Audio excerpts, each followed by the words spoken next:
चलिए मेरा क्लास शुरू हो गया।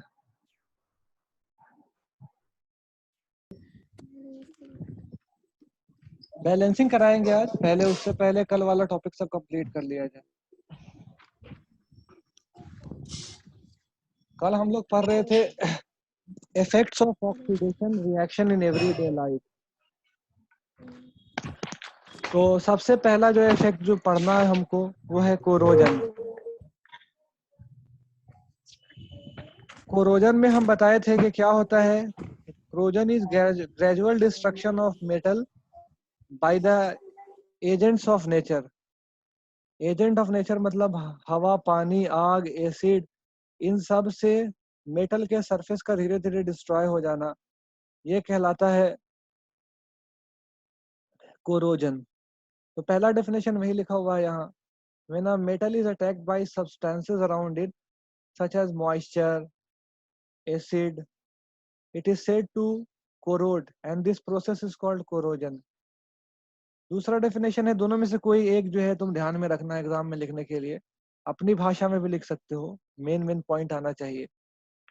Gradual destruction of metal surface due to reaction of surface in its external environment या due to the action of agents of nature. कुछ भी बोलो, किसी भी बुक का डेफिनेशन, कोई फर्क नहीं पड़ता है। तो इसको कहते हैं कोरोजन। जैसे पहला एग्जांपल था कि आयरन नया नया होता है तो बहुत चमकता है, मगर धीरे धीरे उस पर जंग लग जाता है, उस पर रेडिश ब्राउन पाउडर का कोटिंग चढ़ जाता है, जंग जिसको बोलते हैं हिंदी में। तो इस प्रोसेस को कहते हैं रस्टिंग। और रस्टिंग का केमिकल इक्वेशन तो नहीं पढ़ना है वैसे, मगर याद रखना चाहो तो ऐसे याद रख सकते हो, ये वाला iron plus water plus oxygen मिलके रस्ट बनाता है।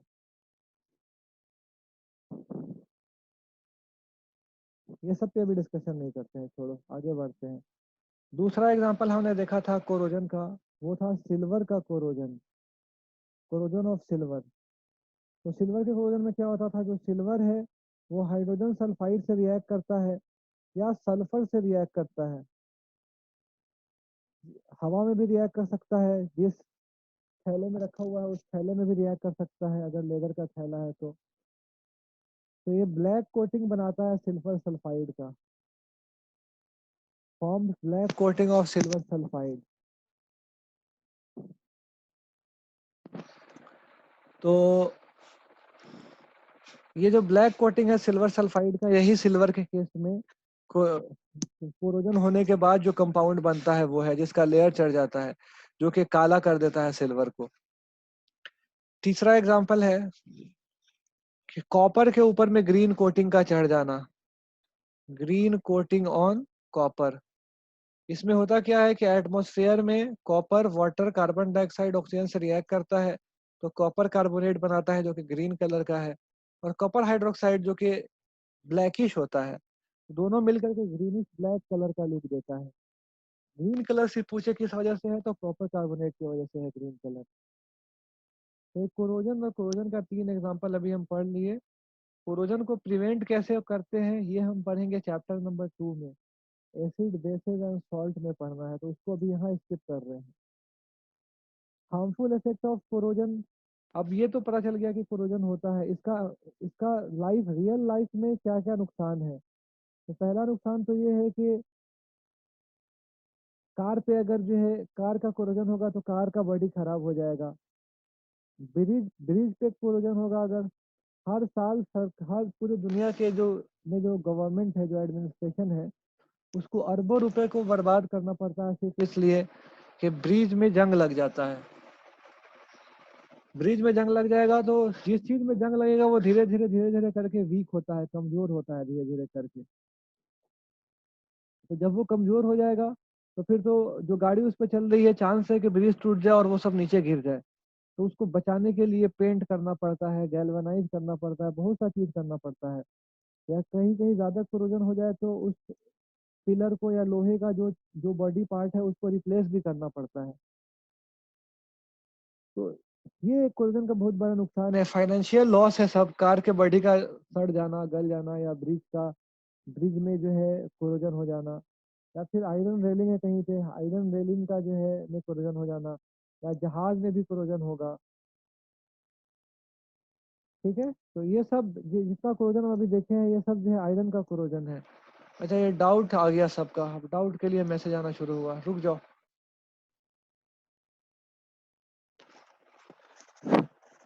आपका आवाज कम आ रहा है, 1 सेकंड रुक जाओ, हमको चेक करने दो।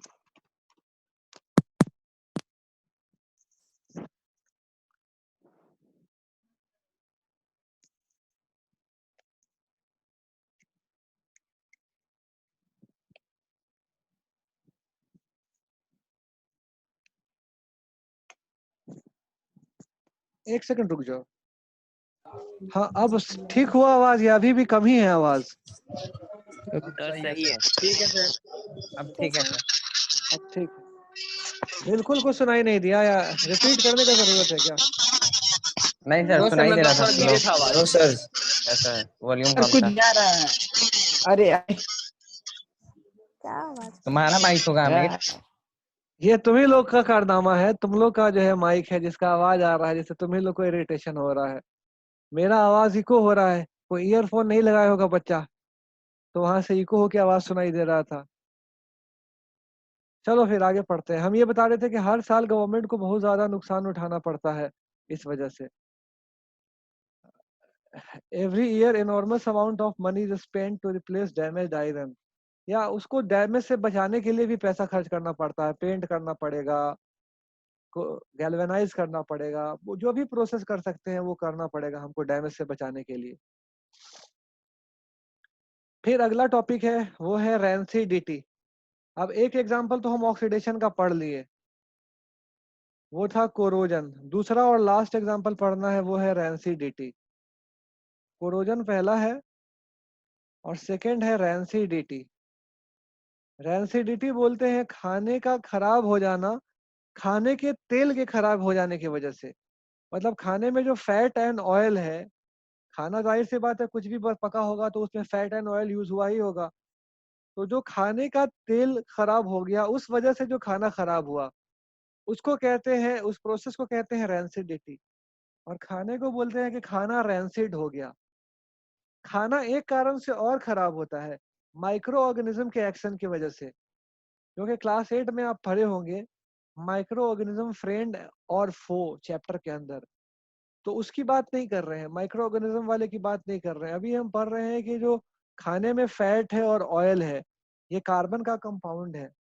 अगर वो ऑक्सीडाइज हो गया, ऑक्सीडाइज कंप्लीटली भी हो सकता है और इनकम्प्लीटली भी हो सकता है, मतलब ऑक्सीजन उसके अंदर ऐड हो गया आकर के, ऑक्सीडाइज हो गया, तो उसके स्मेल में और टेस्ट में फर्क आ जाएगा। जब खाना खराब हो जाता है तो ऑब्जर्व किए होगे कि महकने लगता है, खट्टा महक आ जाता है उसमें, या और भी जो है सड़ा हुआ कभी महक आने लगता है, उसका टेस्ट भी बदल जाता है। कोई खा लिया तो खाते के साथ जो है बोलेगा कि खाना खराब हो गया है। तो इस प्रोसेस को कहते हैं, फैट एंड ऑयल के ऑक्सीडेशन की वजह से खाने का खराब होना, कहते हैं इसको रेंसिडिटी प्रोसेस को। खाने को कहते हैं रेंसिड हो गया। स्मेल भी बदल सकता है, टेस्ट भी बदल सकता है।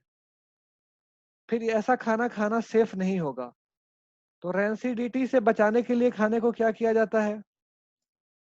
तो पहला काम तो ये है कि खाने को हम एयर टाइट कंटेनर में रखेंगे, ऐसे बर्तन में रखेंगे खाने को जिसमें हवा नहीं घुस सके। तो हवा नहीं जाएगा उसमें तो जाहिर सी बात है कि खराब होने से बच जाएगा। ऐसे खुद सोचो, हलवा तुम्हारे घर में पका है, एक तो प्लेट में रख के छोड़ दो और एक ऐसे टिफिन में रखो, अच्छे टपरवेयर या कोई भी ऐसे कंपनी के टिफिन में जिसमें हवा अंदर नहीं जा पाता है। तो आप खुद सोचो कि कौन सा वाला खाना जो है जल्दी खराब होगा, कौन सा देर से खराब होगा। ऑब्वियसली जो प्लेट में खुला छोड़ दिया है वो जल्दी खराब हो जाएगा क्योंकि हवा से एक्सपोज्ड है वो। और जो अच्छे से पैक करके एयर टाइट कंटेनर में रखा हुआ है वो खराब बहुत देर से होगा, या ऐसा भी पॉसिबल है कि नहीं हो, महीनों महीनों बच जाता है खाना। हलवे की स्पेशली बात करें, हलवे की तो एक तरीका तो ये है एसिडिटी प्रिवेंट करने का कि एयर टाइट कंटेनर में रखना खाने को। दूसरा तरीका ये है एंटीऑक्सीडेंट मिलाया जाए। एक केमिकल होता है एंटीऑक्सीडेंट, उस केमिकल को मिलाया जाए खाने के अंदर। जो भी पैक्ड फूड हमको मिलता है, हम बाहर से खरीदते हैं, उन सब में एंटीऑक्सीडेंट मिला हुआ होता है। तो एंटीऑक्सीडेंट नाम पढ़ के ही पता चल रहा है कि जो ऑक्सीडेशन का एंटी है, उल्टा है। जो नहीं होने देगा ऑक्सीडेशन को। तो जो ऑक्सीडेशन को नहीं होने देगा, फिर वो ऑक्सीडेशन को प्रिवेंट करेगा। तो एंटीऑक्सीडेंट मिलाते हैं खाने में। एक एंटीऑक्सीडेंट का एग्जांपल है एस्कॉर्बिक एसिड। विटामिन सी का ही नेम है एस्कॉर्बिक एसिड। तो एस्कॉर्बिक एसिड जब खाना में मिला देते हैं तो वो खाना जो है ऑक्सीडाइज नहीं होता है इजिली। तो ascorbic acid is an example of antioxidant. एक काम और कर सकते हैं बचाने के लिए कि खाने में का जो पैकेट है उसमें ऑक्सीजन के जगह दूसरा कोई लेस रिएक्टिव गैस जो है डालें उसके अंदर, जैसे नाइट्रोजन डाल दिया। जो किया जाता है चिप्स के पैकेट में, चिप्स का जो पैकेट देखो वो फूला हुआ रहता है, या कोई भी जो बाहर से हम सामान खरीदते हैं, मूंग दाल का पैकेट खरीद लिया या मिक्सचर का पैकेट खरीदा, तो वो फूला हुआ रहता है।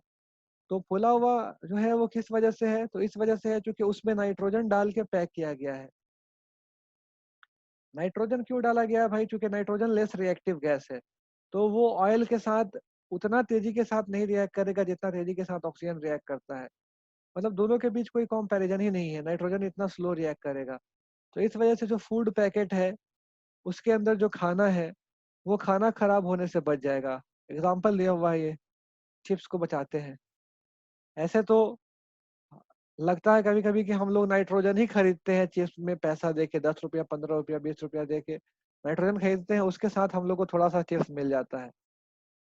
ऐसे तो खरीदता है आदमी चिप्स के इंटेंशन से, मगर जितना उसमें हवा भरा रहता है उस हिसाब से लगता है कि नाइट्रोजन ही खरीदने के लिए पैसा लगाया है आदमी।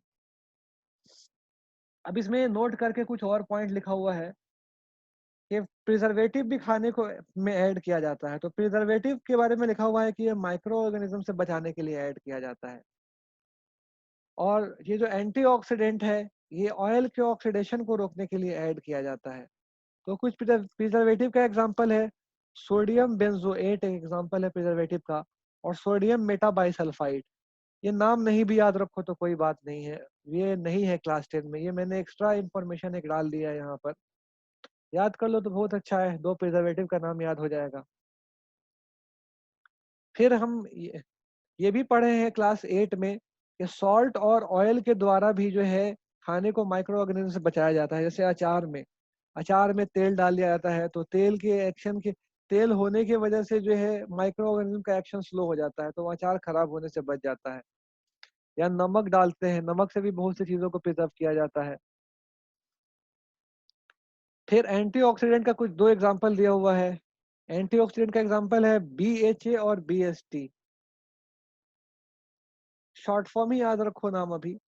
BHA और BST 2 एंटीऑक्सीडेंट का एग्जांपल है। तो इसमें होता क्या है, या एंटीऑक्सीडेंट खाने में मिलाने के बाद कि जो ऑक्सीजन है खाने के अंदर वो BHA या BST के साथ रिएक्ट करता है, बजाय फैट या ऑयल के साथ रिएक्ट करने के। मतलब ऑक्सीजन की दोस्ती BHA और BST के साथ ज्यादा है, इसके साथ रिएक्ट करेगा, फैट और ऑयल के साथ रिएक्ट नहीं करेगा। तो इससे क्या फायदा होगा? फायदा ये होगा कि खाने का तेल खराब नहीं होगा और खाना रैंसिड नहीं होगा, तो रैंसिडिटी से जो है बच जाएंगे हम लोग। तो ये फायदा है। तो ये हमको ध्यान रखना है कि एंटीऑक्सीडेंट एक बिल्कुल अलग चीज होता है और प्रिजर्वेटिव एक बिल्कुल अलग चीज होता है। प्रिजर्वेटिव माइक्रो ऑर्गेनिज्म को के एक्शन को रोकने के लिए है, और एंटीऑक्सीडेंट रैंसिडिटी को प्रिवेंट करने के लिए है। BST और BHA का फुल फॉर्म हमको याद नहीं है, तो आप इसको ना गूगल सर्च कीजिएगा, आपको मिल जाएगा।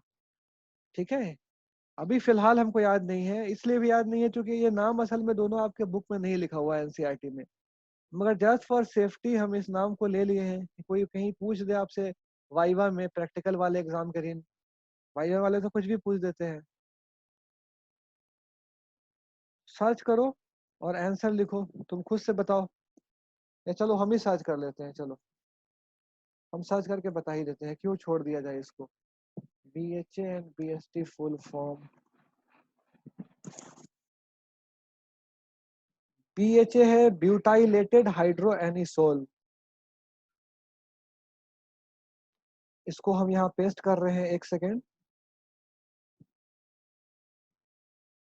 कहीं हम पेस्ट कर देते हैं इसको नीचे में।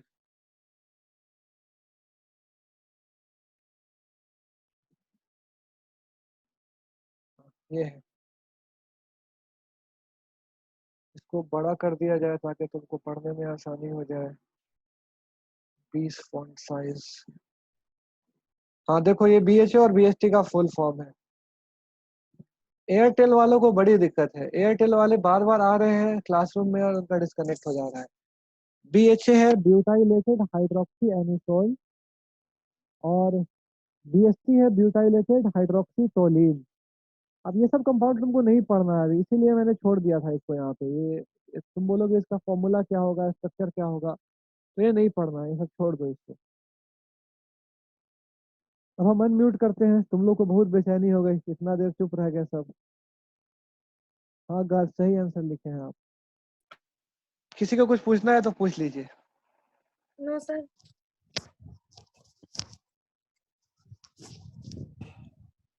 हाँ आदित्य बोलो, क्या पूछ रहे हो? यहाँ मैसेज आ रहा है, आदित्य रेज हैंड। सर और उसका माइक कौन? ऑन नहीं हुआ होगा, माइक ऑन कर दीजिए दोबारा। सबको तो अनम्यूट कर दिए हैं, अब दोबारा कैसे सर करें? एक बार और कर दीजिए सर, उसका अपने तरफ से कभी कभी म्यूट है। नहीं ऑन होता। गर्व सर। क्या बोल रहे हो? हेलो बोलो। सर, ये जो नोट्स बताए हैं, नोट्स वाला लाइन वो फिर से एक बार समझा दीजिए। अच्छा पहले तो तुम ये बोलो आदित्य कि तुम, लग रहा है ईयरफोन नहीं लगाए हुए हो, तुमको अनम्यूट किए थे तो आवाज इको हो रहा था। ईयरफोन क्यों नहीं लगाए हुए हो? गर्व बोलो, क्या बोल रहे हो? नोट वाला लाइन कुछ नहीं है, नोट वाले लाइन में बस ये लिखा हुआ है कि दो चीज होता है। बोलो। सर ये जो आप क्रोजन पढ़ाए है सर, उसमें सब मेटल्स में होगा क्या ये? नहीं, सारे मेटल में कोरोजन नहीं होता है। एल्युमिनियम में? एल्युमिनियम के कोरोजन के बारे में हम पढ़ेंगे, अगले चैप्टर एसिड बेसिस सॉल्ट में पढ़ेंगे, तो हम उसकी बात अभी फिलहाल करेंगे ही नहीं यहाँ, क्योंकि उसको पढ़ना ही है। तो अल्युमिनियम, चलो पूछ लियो तो बता देते हैं। अल्युमिनियम में होता क्या है कि अल्युमिनियम ऑक्सीजन के साथ रिएक्ट करता है, तो अल्युमिनियम ऑक्साइड का एक लेयर ऊपर में जो है चढ़ जाता है अल्युमिनियम के, और वो लेयर नीचे वाले लेयर को बचाता है। वो जो रस्ट का जो लेयर, रस्ट नहीं बोलेंगे वहां, अल्युमिनियम ऑक्साइड ही उसको चलो बोलते हैं, का जो लेयर चढ़ा, जो कोरोजिव लेयर चढ़ा, वो कोरोजिव लेयर उसके लिए फायदेमंद साबित हो गया। वो नीचे वाले अल्युमिनियम को बचा लेता है और फर्दर कोरोजन को प्रिवेंट कर देता है। तो अल्युमिनियम में कोरोजन शुरू में होता है, फिर नहीं होता है। गोल्ड में से बात करें तो गोल्ड में कोरोजन नहीं होगा, और प्लैटिनम में कोरोजन नहीं होगा। मरकरी में भी जो है कोरोजन रेयर है। तो जो जितना कम रिएक्टिव मेटल है उसमें कोरोजन उतना कम होगा, उतना नहीं के बराबर होगा। सर आप जब बोल रहे हैं तो आवाज कभी स्लो हो जा रहा है, कभी स्पीड हो जा रहा है। हम एक हेलो काम सर। करते हैं,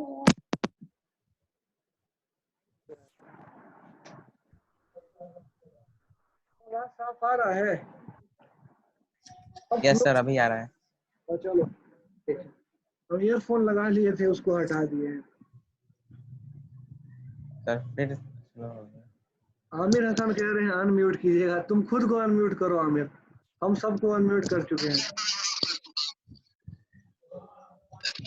यस सर।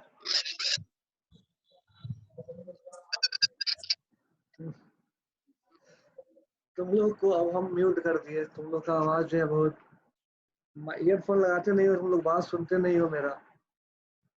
चलो हम ये कोई बच्चा पूछ रहा था कि नोट वाला दोबारा बता दे, तो नोट में ये लिखा हुआ है कि प्रिजर्वेटिव और एंटीऑक्सीडेंट दो अलग अलग चीज है। प्रिजर्वेटिव माइक्रो ऑर्गेनिज्म के एक्शन को जो है रोकता है, और एंटीऑक्सीडेंट तेल जो खराब हो जाता है खाने का, और तेल या फैट के ऑक्सीडाइज होने की वजह से उसको प्रिवेंट करता है। शॉर्ट में बस ये है। अब कुछ क्वेश्चन है बुक का जो हमको लगा कि कर लेते हैं, उसको यहाँ हम क्वेश्चन तो सारा डिस्कस करेंगे, कुछ का आंसर ही लिख दिए हैं। पहला क्वेश्चन है कि मैग्नीशियम रिबन को जलाने से पहले क्यों क्लीन करना जरूरी है। इसको हम पहले बोल चुके हैं कि मैग्नीशियम बहुत रिएक्टिव एलिमेंट है, एटमॉस्फेयर के ऑक्सीजन से रिएक्ट करता है, उसके वजह से मैग्नीशियम ऑक्साइड का एक लेयर चढ़ जाता है सर मैग्नीशियम के ऊपर में। तो जो मैग्नीशियम ऑक्साइड का लेयर है वो और ऑक्सीडेशन को या बर्निंग को जो है स्लो कर देता है या रोक देता है।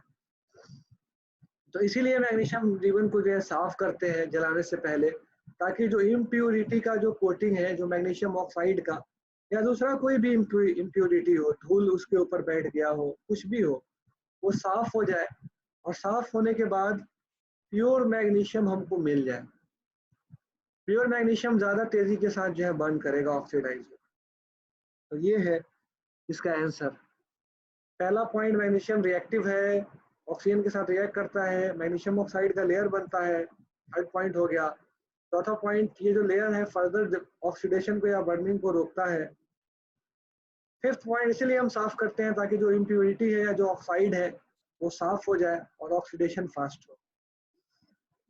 फिर दूसरा क्वेश्चन है, इस पे हम बात कर चुके हैं, एक बार रिवाइज कर लेते हैं कि पानी को जब हम इलेक्ट्रोलाइज करते हैं, इलेक्ट्रोलिसिस करते हैं, तो एक तरफ ज्यादा गैस फॉर्म होता है। वो कौन सी तरफ ज्यादा गैस फॉर्म होता है और क्यों, और कौन से इलेक्ट्रोड पे कौन सा गैस कलेक्ट होता है? तो हम बता चुके हैं ऑक्सीजन ज्यादा इलेक्ट्रोनेगेटिव होता है, इसलिए ऑक्सीजन एनोड पे कलेक्ट होता है और हाइड्रोजन कैथोड पे कलेक्ट होता है। इलेक्ट्रोनेगेटिव, नेगेटिव होने की वजह से एनोड मतलब पॉजिटिव टर्मिनल की तरफ जाता है। फिर है 2 मोल पानी डिकम्पोज होता है अगर, तो 2 मोल हाइड्रोजन बनता है। ये गलती से यहाँ 2 लिखा गया है, इसको काट लेना है भाई। 2 मोल हाइड्रोजन बनता है और 1 मोल ऑक्सीजन बनता है। 1 मोल ऑक्सीजन बनने की वजह से हाइड्रोजन जो है डबल कलेक्ट होता है। ठीक है। इसके बाद थर्ड क्वेश्चन है, why does copper sulphate solution, why does colour of copper sulphate solution change when an iron nail is dipped in it? Copper sulphate के सॉल्यूशन का कलर क्यों बदल जाता है जब आयरन का नेल इसमें डुबाते हैं तब? ये आंसर हम तुम लोग से लेना चाह रहे हैं। अनम्यूट कर दिया तुम लोग को। सर हेलो जो सर। है डिस्प्लेसमेंट रिएक्शन होता है। यस सर, आयरन ज्यादा रिएक्टिव होता है, कॉपर कम होता है। आयरन सर, आयरन कॉपर कम डिस्प्लेस करता है कॉपर को। उसके कंपाउंड से। यस। एक सेकंड, अब तुम लोग चुप रहो, हमको एक मेरे सवाल का आंसर दो कि ईयरफोन किसने नहीं लगाया है? वो अपना माइक अनम्यूट करो, पर्सनली खुद से कर लो। सर आदित्य है। आदित्य है, पक्का समझ में आ गया। अब देखो आवाज नहीं इको होगा अब, क्योंकि आदित्य नहीं लगाया हुआ है, उसी का आवाज, उसी के माइक से आवाज इको का आवाज आ रहा था। दिमाग Yes, खराब हो sir. गया सर। आया चलो, तो अब बात करते हैं इसमें, क्या हम बात कर रहे थे? हाँ, यहाँ 2 काट लिए ना सब? Yes sir. Yes sir. Yes sir. ठीक है, तो अब इसका ना हम एक फिगर लेके आते हैं तुम्हारे स्क्रीन पे। एनसीईआरटी में एक फिगर है, एक और बड़ा प्यारा सा क्वेश्चन पूछा जाता है बोर्ड एग्जाम में, और ज्यादातर बच्चे उसका आंसर गलत लिख के आते हैं। तो हम वो फिगर लेकर के आ रहे हैं जो बुक में दिया हुआ है, उस फिगर से रिलेटेड हम आंसर पूछेंगे तुमसे।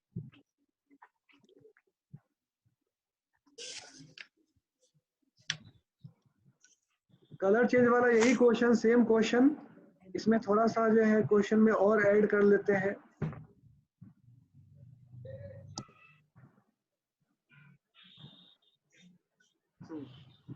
ये है, ये कॉपर सल्फेट का सॉल्यूशन है। कॉपर सल्फेट के सॉल्यूशन का कलर क्या होता है भाई, बताओ, बोलो बच्चों। ब्लू होता है। ब्लू। तो ये जो कॉपर सल्फेट का सॉल्यूशन है ब्लू होता है। जब इसमें हम आयरन सल्फेट डालेंगे तो ये किस कलर का हो जाता है? ग्रीन। लाइट ग्रीन होता है। ग्रीन बोलो तो लाइट चलेगा। ग्रीन। Light green. गुड। तो क्या हुआ असल में रिएक्शन? देखो, Fe प्लस CuSO4 रिएक्ट किया। CuSO4 Yes, blue sir. Colour का था, तो हमारा जो कंपाउंड बन गया, ये बन गया FeSO4। Plus C. ठीक है, plus C U. Yes sir. Plus U. C U. Plus Cu। तो जो FeSO4 है, ये इसके बनने की वजह से ब्लू कलर गायब हो गया, क्योंकि CuSO4 खत्म हो गया, और FeSO4 के बनने की वजह से लाइट ग्रीन कलर इसमें आ गया टेस्ट ट्यूब में। तो ये तो हो गया पहला पार्ट कि क्यों हुआ, क्यों कलर चेंज हुआ। तो आंसर लिखोगे because iron displaces copper sulphate, copper from copper sulphate and forms iron sulfate, and iron sulfate is green in color. That's why the color changes from blue to light green. ठीक है, ये हो गया। Yes, sir. दूसरा question ये है कि जब हम आयरन नेल को निकालते हैं, आयरन नेल तो इसमें डुबा दिया था हमने, ऐसे आयरन नेल जो इसमें डुबा रहा होगा, जब उसको हम निकालते हैं आयरन नेल को इसमें से, तो हम देखते हैं कि आयरन नेल ऐसा हो गया, पहले ऐसा था चमक रहा था, अब ये इस रंग का हो गया। तो ये आयरन नेल इस कलर का क्यों हो गया, बताओ। दिख रहा है ना, क्योंकि यहाँ से आयरन क्या रिएक्ट ट्रांसफॉर्मेशन हुआ। सर आयरन रिएक्टिव है कॉपर से ज्यादा।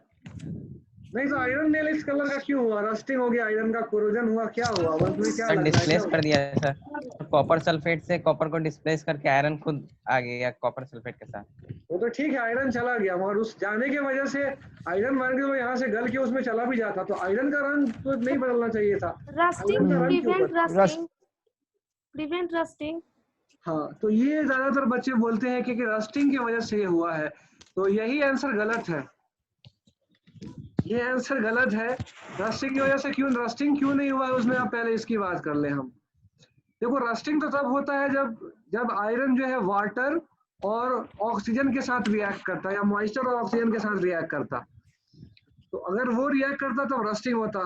ये लग रहा है बिल्कुल कि रस्टिंग हुआ है कलर देख करके, मगर यहाँ रस्टिंग हुआ नहीं। असल में हुआ क्या है कि अब कॉपर सल्फेट से कॉपर तो निकला, वो कॉपर कहाँ जाएगा, ये जो कॉपर निकला ये कॉपर कहाँ जाएगा फिर, तो कॉपर क्या होता है आकर के आयरन के ऊपर में बैठ जाता है, तो कॉपर जो आयरन के ऊपर में बैठा तो वही कॉपर का कलर जो है आयरन में दिखने लगता है। तो इसका आंसर क्या बोलेंगे हम, why does the colour of iron nail change, why does the colour of iron nail change, तो हम बोलेंगे because the copper that gets displaced, the layer of this copper gets deposited on the iron nail। ऐसे लिख सकते हो, और short करना चाहो तो the layer of displaced copper gets deposited on the iron nail, that's why the iron nail gets the color of the copper। याद रखना कि देख के लग रहा है कि रस्टिंग हुआ है मगर यहाँ रस्टिंग नहीं हुआ है, ध्यान रहेगा। Yes sir. Yes, sir. अमन आलम कुछ पूछ रहे हो क्या, तुम्हारा माइक तो अनम्यूट है अमन, क्या पूछना चाह रहे हो, हेलो सर। बोलो। सर हाइड्रोलाइसिस और इलेक्ट्रोलाइसिस में सर क्या डिफरेंस है? देखो इलेक्ट्रोलाइसिस बोलते हैं किसी भी चीज में करंट पास करके तोड़े, उसको इलेक्ट्रोलिसिस बोलते हैं, और हाइड्रोलिसिस बोलते हैं अगर स्पेसिफिकली वाटर में करंट पास करके हम तोड़े, ठीक है, तो उसको उसको उस इलेक्ट्रोलिसिस का एक स्पेशल नाम है जिसको हाइड्रोलिसिस बोला है। Yes sir. समझ गए? Yes sir. ठीक है, तो वापस आते हैं क्वेश्चन पे, जो क्वेश्चन सॉल्व कर रहे थे हम। चौथा है कि why should chemical equation be balance, balance क्यों करना चाहिए, तो बैलेंस करना चाहिए इसलिए to follow the law of conservation of mass, ताकि लॉ जो बैलेंस केमिकल इक्वेशन है वो law of conservation of mass को फॉलो करता है। ये चीजें ये बात जो है प्रूव हो जाती है बैलेंस केमिकल इक्वेशन से। सर एक क्वेश्चन है। हाँ बोलो। सर हम जब बैलेंस करते हैं तो सर हम एक्स्ट्रा ऐड करते हैं। बैलेंसिंग हम सिखाएंगे भाई आपको, अभी बस अगला टॉपिक ही बैलेंसिंग सिखाना है, बस ये 4-5 क्वेश्चन और बच रहा है तो कर लेते हैं, फिर बताएंगे हम आपको बैलेंस में क्या करते हैं, कैसे करते हैं। फिर है कि रेस्पिरेशन एक्सोथर्मिक रिएक्शन क्यों है, तो छोटा सा आंसर है, रेस्पिरेशन में ग्लूकोज टूटता है, ऑक्सीजन के साथ रिएक्ट करता है और एनर्जी रिलीज होता है। चूंकि एनर्जी रिलीज हो रहा है इसीलिए रेस्पिरेशन का प्रोसेस एक्सोथर्मिक है। फिर अगला क्वेश्चन है कि डिस्प्लेसमेंट और डबल डिस्प्लेसमेंट में फर्क क्या है, तो डिस्प्लेसमेंट डबल डिस्प्लेसमेंट में फर्क यह है कि डिस्प्लेसमेंट में ज्यादा रिएक्टिव कम रिएक्टिव को डिस्प्लेस करता है, बस डेफिनेशन लिखना है दोनों का, यही एक डिफरेंस है डेफिनेशन का। डिस्प्लेसमेंट में more reactive displaces less reactive, और डबल डिस्प्लेसमेंट में exchange of ions takes place, बस इतना। फिर है कि एक क्वेश्चन है कि in the refining of silver the recovery of silver from silver nitrate solution involved displacement by copper metal, write down the reaction involved। मतलब कह रहा है कि सिल्वर को रिफाइन करना है, AgNO3 के फॉर्म में सिल्वर है, इसको रिफाइन करना है सिल्वर को, तो कह रहा है कि कॉपर के साथ रिएक्ट करवाए थे ताकि नाइट्रेट अलग हो जाए और प्योर सिल्वर हमको जो है मिल जाए, AgNO3 से NO3 अलग हो जाए, प्योर सिल्वर मिल जाए। तो कहा है कि इसका बैलेंस केमिकल इक्वेशन लिखो, तो केमिकल इक्वेशन तो लिखना आसान है, बैलेंसिंग हम सीख लेंगे। AgNO3 सिल्वर नाइट्रेट का फॉर्मूला, कॉपर का फॉर्मूला Cu, जब ये रिएक्ट करेगा तो कॉपर यहाँ वैलेंसी 2 के साथ रिएक्ट करता है, कॉपर नाइट्रेट का फॉर्मूला याद रखना हमेशा के लिए, हालांकि कॉपर की वैलेंसी 1 भी होती है, कभी कभी 2 भी होती है, वेरिएबल वैलेंसी होता है, मगर कॉपर नाइट्रेट में वैलेंसी 2 होता है। तो फॉर्मूला हो गया CuNO3 और Ag अलग हो गया। वो भी ये बैलेंस करके नहीं लिखा हुआ है, बैलेंस करके लिखते तो यहाँ 2Ag लगाना पड़ता। बैलेंसिंग सीखेंगे अभी। चलो फिर नेक्स्ट क्वेश्चन है हमारा 8 number. A shiny brown color element X on heating becomes black in color। एक ब्राउन कलर का चमकता हुआ एलिमेंट है, ऐसा क्वेश्चन एग्जाम में आता है भाई, ध्यान से इसको करना है। एक चमकता हुआ ब्राउन कलर का एलिमेंट है, उसको हीट करते हैं तो काला हो जाता है। तो कह रहा है कि एक्स का नाम बताओ और काले वाले चीज का नाम बताओ। तो अगर तुम पढ़े हो कल वाला क्लास ध्यान से और नोट्स याद करके आए हो, और जिस बच्चे को सारा केमिकल रिएक्शन याद है बस वही इस क्वेश्चन को कर पाएगा, बाकी बच्चे नहीं कर पाएंगे। उसको तुरंत क्लिक करेगा कि पढ़े थे कॉपर के बारे में कि कॉपर ब्राउन है, कॉपर को जब हीट करते हैं तो कॉपर ऑक्साइड बनता है, कॉपर ऑक्साइड ब्लैक होता है। तो इसका आंसर ऐसे लिख देंगे हम एग्जाम में, x is copper and the black colour compound is copper oxide. फिर 9वां क्वेश्चन है कि बहुत सारे चीजों पे हम लोहे के आर्टिकल पे, लोहे के सामान पे पेंट क्यों करते हैं। तो शॉर्ट में आंसर है कि उसको कोरोजन से बचाने के लिए।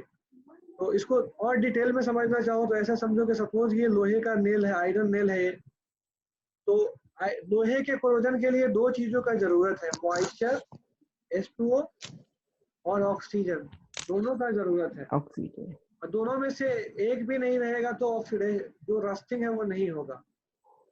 सर एसिड एसिड से तो अलग ही चीज हो गया। एसिड से मतलब एसिड का रिश्ता कोरोजन से तो है, रस्टिंग से नहीं है। तो ये रस्टिंग की बात कर रहे हैं कि जो पेंट करते हैं रस्टिंग को बचाने के लिए करते हैं। Rusting is a type of corrosion, there are several types of corrosion. Acid से रिएक्ट करेगा वो दूसरा कोरोजन हो गया, ठीक है। तो रस्टिंग में दोनों चीज का जरूरत है। जब हम पेंट कर देते हैं तो जो लोहा है, लोहे के ऊपर पेंट का लेयर चढ़ गया तो पानी नीचे तक नहीं पहुंच पाएगा और ऑक्सीजन भी बहुत कम पहुंचेगा। तो कनेक्शन वाटर और ऑक्सीजन का कट हो गया आयरन नेल के साथ। तो आयरन नेल का जो है ऑक्सीडेशन नहीं होगा, मतलब उसका रस्टिंग नहीं होगा, रस्टिंग जो है इससे बच जाते हैं हम लोग। फिर अगला है कि ऑयल और फैट के पैकेट, ऑयल और फैट वाले फूड आइटम में नाइट्रोजन फ्लश किया जाता है, क्यों। तो नाइट्रोजन इसलिए फ्लश किया जाता है क्योंकि नाइट्रोजन लेस रिएक्टिव एलिमेंट है और वो ऑक्सीडेशन को स्लो कर देता है, या कहो कि ऑयल और फैट को ऑक्सीडाइज होने से जो है प्रिवेंट करता है। तो इस वजह से वो खाने को रैंसिड होने से बचा लेता है, इसीलिए नाइट्रोजन फ्लश किया जाता है। अब इतना सब कुछ जब हो गया तो एक पीला बॉक्स है जिससे पिछले साल तक क्वेश्चन नहीं आता था, इस साल से रूल चेंज हो गया है। येलो बॉक्स से भी बोर्ड एग्जाम में क्वेश्चन आएगा, तो हम येलो बॉक्स की भी बात कर लेते हैं, पढ़ लेते हैं क्या है। तो इसमें लिखा हुआ है कि a solution of slag lime produced by the reaction 1.13, जो रिएक्शन 1.13 है, अब बुक में एनसीईआरटी खोल के देखोगे तो 1.13 तुमको दिखेगा। क्या था, CaO प्लस H2O, ये बनाता है CaOH2, ये था रिएक्शन 1.13। तो कह रहा है कि a solution of slaked lime produced by reaction 1.13 is used for white washing wall। तो जो सॉल्यूशन बना है चूने का, इससे दीवार को व्हाइट वॉश करते हैं, पेंट करते हैं दीवार को। तो होता क्या है फिर, तो होता यह है कि calcium oxide react slowly with carbon dioxide. जो कैल्शियम ऑक्साइड है वो कैल्शियम ऑक्साइड के साथ रिएक्ट करता है, सॉरी कार्बन डाइऑक्साइड के साथ।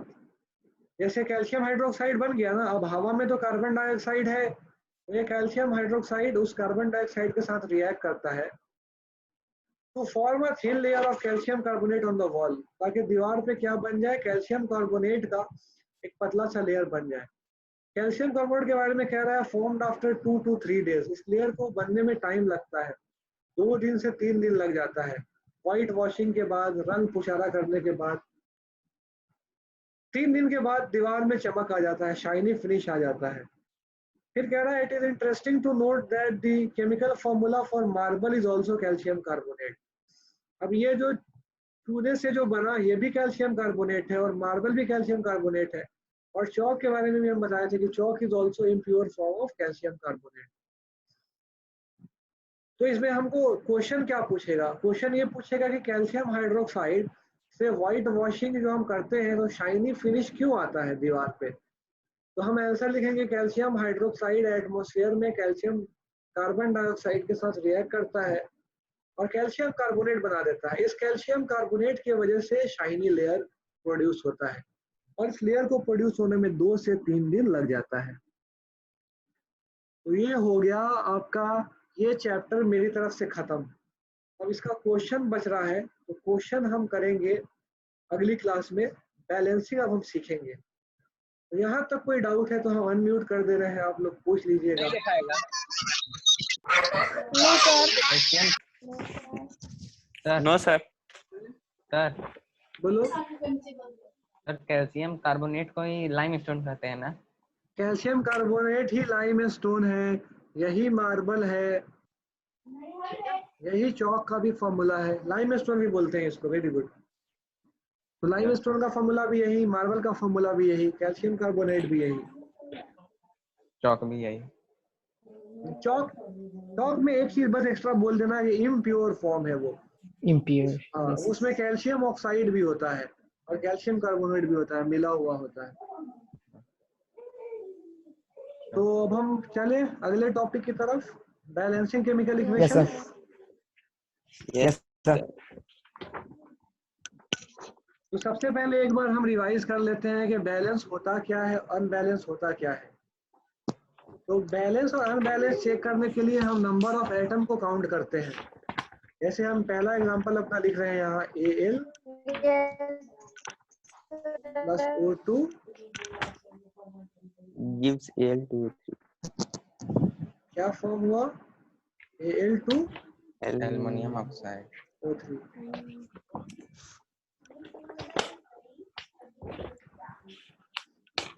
ठीक है, तो नंबर ऑफ एटम हम काउंट करते हैं इसमें यहाँ पे।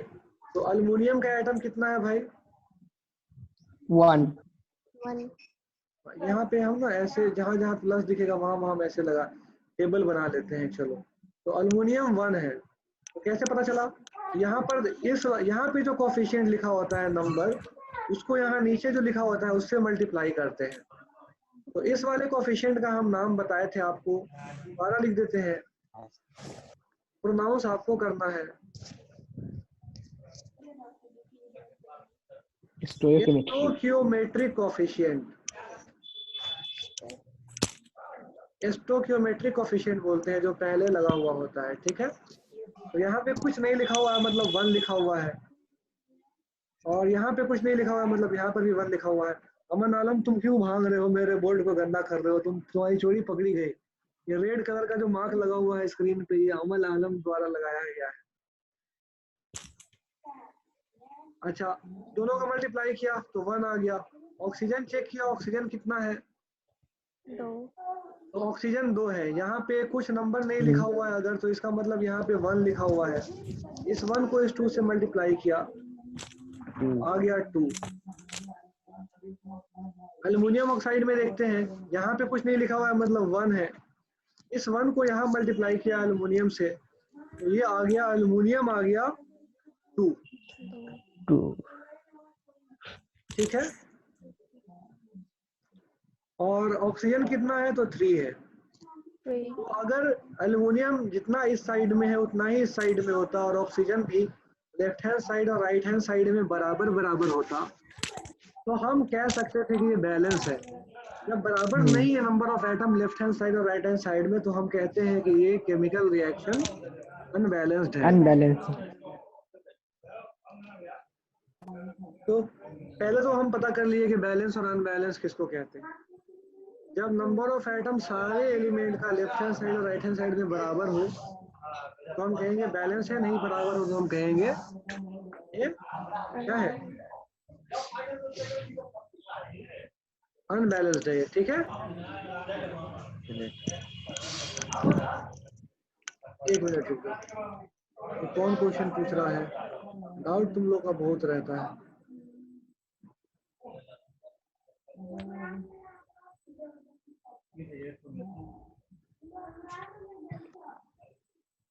क्वेश्चन आ गया, कौन स्क्रीन गंदा कर रहा है? एक मिनट टाइम दो जरा, ये हम स्क्रीन पर कर ले। क्वेश्चन है किस बच्चे का?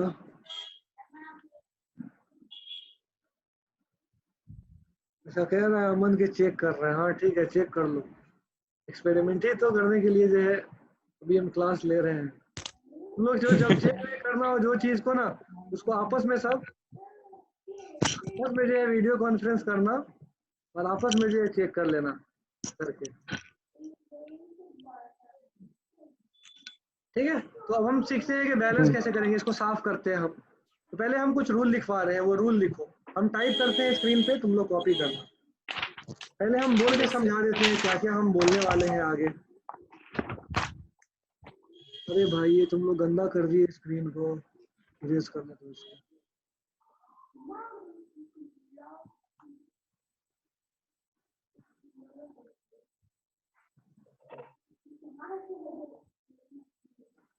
कशिश का आज फिर बार बार डिस्कनेक्ट हो जा रहा है।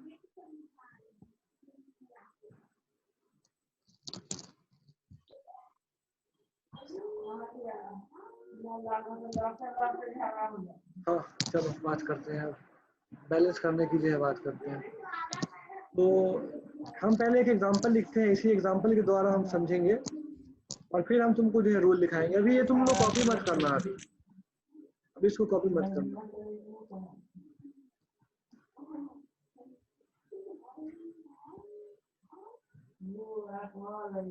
तो सबसे पहला काम क्या करना, यहाँ पे एक लाइन ड्रॉ कर लेना, ठीक है। और लाइन के लेफ्ट साइड में जो हम लिखेंगे वो रिएक्टेंट के बारे में लिखेंगे, राइट साइड में जो हम लिखेंगे वो प्रोडक्ट के बारे में लिखेंगे। एल्युमिनियम का नंबर हमने लिख लिया, लेफ्ट हैंड साइड पे कितना है भाई? 1 है। 1 ऑक्सीजन का नंबर हमने लिखा, कितना है लेफ्ट हैंड साइड पे? 2 है। 2 राइट हैंड साइड पे एल्युमिनियम कितना है? 2 है। 2 और ऑक्सीजन कितना है? 3 तो सबसे पहले इसी तरीके से जैसे हम लिखे हैं, बॉक्स भी बना सकते हो, कहीं कहीं बॉक्स भी बनाया रहता है, वो तुम्हारी मर्जी है। ऐसे लिख लिया, ठीक है। अब करना क्या है कि हमको बैलेंस करते वक्त ये जो नीचे में जो नंबर लिखा रहता है, जैसे यहाँ 2 लिखा हुआ है, इसको कभी चेंज नहीं करना है। नीचे में जो नंबर लिखा होता है एलिमेंट्स के, नेवर चेंज दिस नंबर, ये पहला रूल है। तो चेंज कहाँ करना है? तो चेंज जो स्टोकियोमेट्रिक कोफिशिएंट है, मतलब यहाँ पे जो लिखा रहता है, जैसे यहाँ 1 लिखा हुआ है, इसको तुम 2 बना सकते हो, 4 बना सकते हो, 6 बना सकते हो, एज पर द क्वेश्चन, जैसा क्वेश्चन है उसके हिसाब से। तो पहला रूल ये है कि हम चेंज सबस्क्रिप्ट में नहीं करेंगे, सारा चेंज स्टोकियोमेट्रिक कोफिशिएंट में किया जाएगा, नंबर को चेंज करने के लिए, नंबर को बराबर करने के लिए। दूसरा रूल क्या है? दूसरा रूल ये है, ये तो छोटा सा एग्जांपल है जिसमें बहुत सारा एलिमेंट आ जाए, 6 आ जाएगा लेफ्ट साइड पे, 6 आ जाएगा राइट साइड में। तो पहले उसको टच करना है जो लेफ्ट साइड में ही सबसे कम एलिमेंट में आ रहा हो, किसी एक में आ रहा हो या किसी 2 में आ रहा हो, पहले उसी को जो है टच करना है। अभी बस इसको सुनो, वो क्वेश्चन आएगा तो हम एग्जैक्टली बता देंगे कि ये हम बोलना क्या चाह रहे हैं यहाँ पर। तो जो सबसे कम में आ रहा हो लेफ्ट साइड में, जो 2 में नहीं आ रहा हो, ऐसे मान के चलो सपोज कोई एलिमेंट लिखा हुआ है ए बी है, और दूसरा सॉरी कंपाउंड है ए बी, दूसरा कंपाउंड है ए बी, ये दोनों रिएक्ट कर रहा है, तो ये बना रहा है C A plus C B plus, suppose A अलग हो जा रहा है।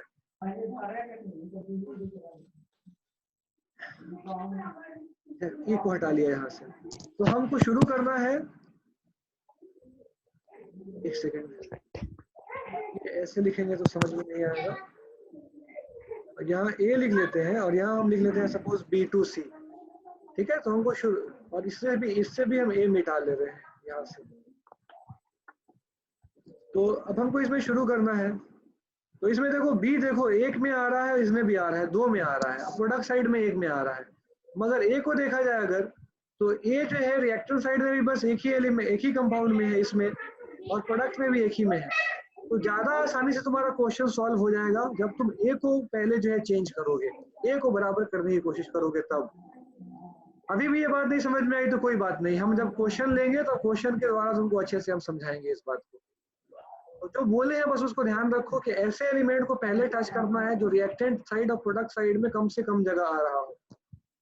दूसरा रूल, पहला था कि चेंज सारा स्टोइकियोमेट्रिक कोएफिशिएंट में होगा, दूसरा उसको टच करना है जो कम से कम में आ रहा हो, तीसरा ऑक्सीजन को और हाइड्रोजन को लास्ट में टच करना, बिल्कुल ऑक्सीजन को और हाइड्रोजन को लास्ट में टच करना है, क्योंकि लास्ट में टच करने से फायदा क्या होता है कि बाकी बैलेंस करते करते 95% ऑफ द क्वेश्चन में 100 में से 95 सवाल में ऑक्सीजन और हाइड्रोजन ऑटोमेटिकली खुद से बैलेंस हो जाता है।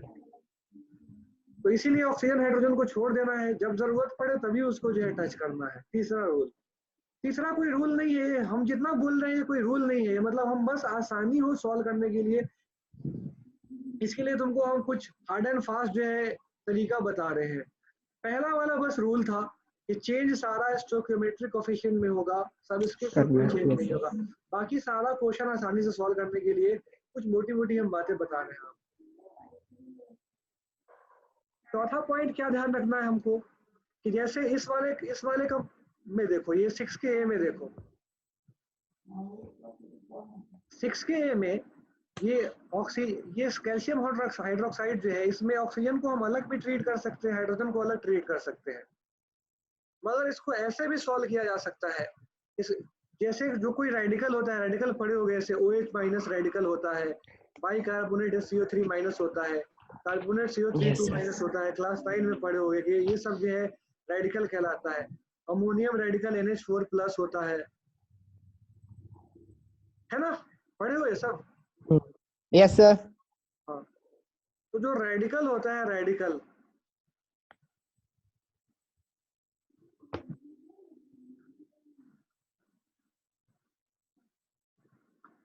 को हम एक यूनिट की तरह भी ट्रीट कर सकते हैं, सारे रेडिकल को। अरे यार एक सेकंड रुक जाओ यार, ये स्क्रीन पे ना बड़ा गड़बड़ होता है। ये क्या आ गया?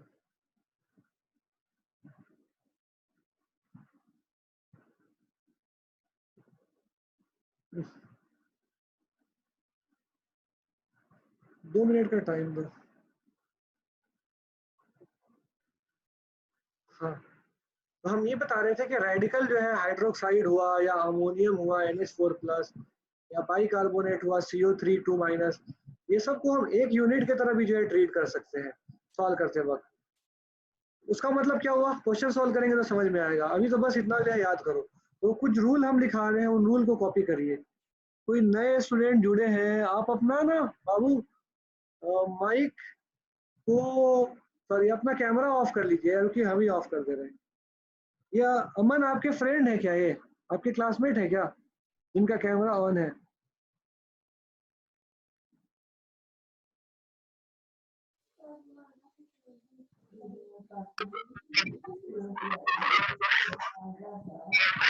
Hello sir.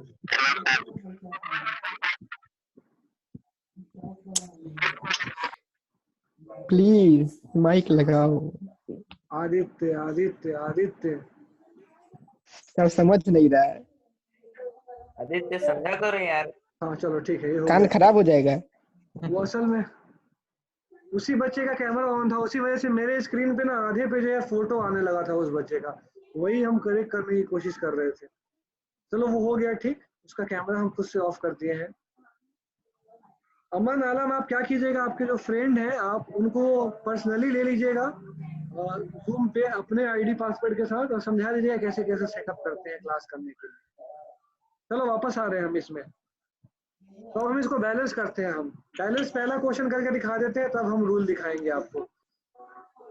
तो बैलेंस करने के लिए अल्युमिनियम 1 है, इस साइड में अल्युमिनियम 2 है। तो अल्युमिनियम को बराबर करने के लिए हम क्या कर सकते हैं, हमारे पास एक ही रास्ता है अल्युमिनियम को बराबर करने का, कि यहाँ हम 2 लगा दें। तो हम 2 लगाएंगे यहाँ, तो अल्युमिनियम का नंबर चेंज हो गया, तो इस साइड से हम इसको काट देंगे 1 और काट के लिख देंगे 2। अब देखिए कि एल्युमिनियम तो बैलेंस हो गया, ऑक्सीजन बैलेंस नहीं है। ऑक्सीजन इस साइड में 2 है और दूसरे साइड में 3 है। तो अब कैसे बैलेंस किया जाए इसको? तो 2 तरीका होता है बैलेंस करने का। एक तो ये है कि हम ना इसको फ्रैक्शन से भी मल्टीप्लाई कर सकते हैं। तो फ्रैक्शन से मल्टीप्लाई करने का मतलब जैसे हम इसको 1.5 से मल्टीप्लाई कर दें, हाँ 1.5 से, तो 1.5 टाइम्स 2 क्या होता है? 3 होता है। 3। तो 1.5 टाइम्स 2 3 होता है। तो इसको हमने काट लिया, इसको हमने लिख लिया 3। तो ये हो गया बैलेंस, इसमें कोई फॉल्ट नहीं है। आपको लगेगा कि फ्रैक्शन या डेसिमल आ गया इसकी वजह से कोई फॉल्ट है, गड़बड़ी है, कोई फॉल्ट नहीं है, बिल्कुल सही है। मगर जो स्टैंडर्ड कन्वेंशन है उस स्टैंडर्ड कन्वेंशन के हिसाब से यहाँ डेसिमल या फ्रैक्शन नहीं लिखा जाता है। तो फिर क्या किया जाए? तो इसका तरीका क्या है कि जब ऐसा आ जाए, फ्रैक्शन आ जाए और बैलेंस हो जाए, तो इसको हटाने के लिए फ्रैक्शन को, पूरे इक्वेशन को किसी एक नंबर से मल्टीप्लाई करो, ऐसे नंबर से जिससे ये हट जाए। तो हम इसको अगर पूरे इक्वेशन को 2 से मल्टीप्लाई कर ले तो ये हट जाएगा। पूरे इक्वेशन को हमने इंटू 2 किया, 2 टाइम्स मल्टीप्लाई किया हमने, तो ये बन गया 4al plus 3o2 equals 2 times Al2O3। तो अब देख लिया जाए, इस साइड में एल्युमिनियम 4 है, रिएक्टेंट साइड में, प्रोडक्ट साइड में भी 4 है। रिएक्टेंट साइड में ऑक्सीजन 6 है, प्रोडक्ट साइड में भी ऑक्सीजन, ये 2 टाइम्स 3 6 है। इसका मतलब ये केमिकल इक्वेशन हो गया बैलेंस। तो एक तो ये तरीका हुआ। अभी परेशान बिल्कुल ना होना, तुम्हें लग रहा होगा कि आधा समझ में आ रहा है आधा नहीं आ रहा है, कोई बात नहीं, सब समझ में आएगा। अभी हम इसको दूसरे तरीके से इसी क्वेश्चन को सॉल्व करते हैं। जो बच्चे चाह रहे हैं कि फ्रैक्शन वरैक्शन ना आए तो वो क्या करेंगे? अब फ्रैक्शन से बचना चाह रहे हैं, हम खुद बचना चाहते हैं फ्रैक्शन से, तो लिख लिया हमने as it is, aluminium plus oxygen Al2O3। अच्छा, तुम लोगों को पता नहीं होगा कि हम डेंटिस्ट भी जो है बन जाते हैं कभी कभी। डेंटिस्ट बनने का मतलब कि दांत तोड़ना शुरू कर देते हैं। ये नीचे वाले नंबर को भी जो भी तोड़ा तो फिर उसका दांत जो है तोड़ना शुरू कर देंगे हम। तो नीचे वाले नंबर को कोई भी चेंज नहीं करेगा, इसको जो चेंज करना है स्टोइकोमेट्रिक कोएफिशिएंट में करना है हमको। Yes sir. चलो अब हम इसको दोबारा से लिखते हैं। यहाँ पे सारा नंबर हम लिख लेते हैं। रिएक्टेंट साइड में एल्युमिनियम कितना है भाई? 1 है। प्रोडक्ट साइड में एल्युमिनियम 2 है। आमने सामने लिखने से आसानी होती है। ऑक्सीजन इस साइड में 2 है, प्रोडक्ट साइड में ऑक्सीजन हमारा 3 है। तो अब हमें फ्रैक्शन व्रैक्शन नहीं लाना है। जैसा हम बोले कि ऑक्सीजन को तो बाद में ही टच करना भाई, ऑक्सीजन को बाद में टच करना, तो ऑक्सीजन को छोड़ देते हैं, एल्युमिनियम को पहले बैलेंस करते हैं। तो करने के लिए यहाँ 2 लगाना पड़ेगा, 2 लगा दिया, इस 1 को काट के यहाँ 2 लिख लिया हमने। फिर हमने देखा कि गड़बड़ क्या हो रहा है, तो ऑक्सीजन में जो है गड़बड़ हो रहा है। ऑक्सीजन 2 है, इधर 3 है, तो बराबर करना है। तो अक्लमंद बच्चे इस 2 को 3 कर देंगे, गलत हो जाएगा। तो अब इन दोनों को बराबर करने के लिए समझ में आना चाहिए कि यहाँ अगर हम 2 लगा दे और यहाँ हम 3 लगा दे, ये बैलेंस हो जाएगा। ये 2 3 6 हो जाएगा और ये 3 2 6 हो जाएगा। तो हमने लगाया बैलेंस बराबर करने के लिए, मगर फिर हमको चेंज करके जो जो आया उसको लिखना पड़ेगा। तो इस 2 को हमने कैंसिल किया, इसकी जगह हमने 3 2 6 लिख लिया। यहाँ पे भी चेंज किया हमने, 2 3 6 हो गया। मगर साथ साथ एक गड़बड़ और हो गई। जो एल्युमिनियम हमने बैलेंस कर लिया था 2, वो प्रोडक्ट साइड में 4 हो गया। 2 टाइम्स 2 कितना होता है भाई? 4। तो कोई परेशानी की बात नहीं है। ये हीट एंड ट्रायल से जब हम सॉल्व करेंगे इसको तो ये होगा ही ऐसा, एक बार बराबर होगा फिर बराबर नहीं होगा, फिर हम उसको बराबर करेंगे। तो यहाँ अब हम 2 को काट के यहाँ पे 4 कर ले हम, तो हमारा इक्वेशन बैलेंस हो जाएगा। तो हमने 2 को काटा, यहाँ 4 किया हमने 2 काट के, तो अब ये एल्युमिनियम यहाँ से जो है 4 हो गया। अब ये रिएक्शन हो गया बैलेंस। जो यहाँ लिखा हुआ था वही यहाँ आ गया। समझ गए बात को? हाँ, Yes, किसी को sir. डाउट है तो पूछिए बच्चों। यस सर, एक डाउट सर है। एक हाँ बोलो। सर एक बार और सर समझा दीजिए। सर हम एक्स्ट्रा ऐड कर रहे हैं ना इसमें? सर हम इस इक्वेशन में एक्स्ट्रा ऐड कर रहे हैं, वो तो नहीं होना चाहिए।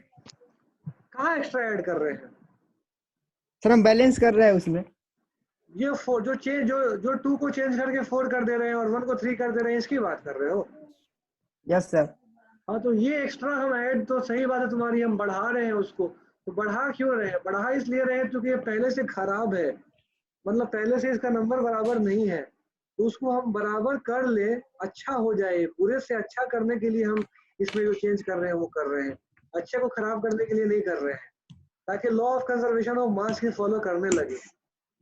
तो बुरे को अच्छा करना कोई बुरी बात नहीं होती है, समझ गए आमिर? Yes sir. सर लेकिन ये भी तो है कि हाँ बोलो। सर अगर हम रिएक्ट, सर अगर कंजर्वेशन ऑफ मास ये कह रहे हैं सर मास कहीं जाता नहीं है सर, ना हम मास क्रिएट कर सकते हैं ना डिस्ट्रॉय कर सकते हैं सर, तो इसमें कम क्यों हो जाता है? कम इसलिए हो जाता है क्योंकि हमको लिखने कम, जो एक्सपेरिमेंट होता है प्रैक्टिकली उसमें कम नहीं होता है, वो तो बराबर ही रहता है। उस एक्सपेरिमेंट को जब हम पेपर पे लिख रहे हैं क्या हुआ, तो उसमें हमसे कुछ छूट गया हुआ है, तो जो छूटा है उसको बराबर करने के लिए हम ये नंबर्स ऐड कर रहे हैं ताकि बराबर हो जाए। Yes sir. शुभम कह रहा है दोबारा से समझाने के लिए, तो चलो इसकी डिमांड को पूरा करते हैं, हम इस क्वेश्चन को दोबारा से सॉल्व करते हैं।